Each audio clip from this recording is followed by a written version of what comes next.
ছুটির পর সেনকে মেসেজ দিয়ে বলে, ধন্যবাদ আমার প্রিয় গানটি গেয়ে আমাকে খুশি করার জন্য। সেন দেখে এবার তার লাইফলাইন অনেকটাই বেড়ে গিয়েছে।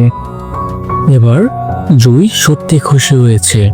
এটা দেখে সেন খুশিতে নাচতে থাকে আর ক্যালেন্ডারের দিকে তাকিয়ে দেখে তার হাতে আর ৭৪ দিন সময় রয়েছে। কিন্তু এটা দেখে সেন খুশি না হয়ে কেন জানি স্যাড হয়ে যায়। তাহলে কি সে জুইকে ভালোবেসে ফেলেছে? তারপরের দিন সকালে যখন সেন ইয়াগো করছিল তখন জুই সেনকে গরম কফি দেয় আর সেন তখন তার আর জুইয়ের একটি ভিডিও দেখছিল আর হাসছিল। এটা দেখে আমরা বুঝতে পারি সেন জুইয়ের প্রেমে পড়ে গিয়েছে। আর জুই এই মাসের 10 তারিখে জেলখানায় যায় আর সেখানে সে তার মায়ের সাথে দেখা করে। তার মা কথা বলতে পারে না ও শুনতে পারে না, তাই সে তার মায়ের সাথে ইশারার মাধ্যমে কথা বলছে।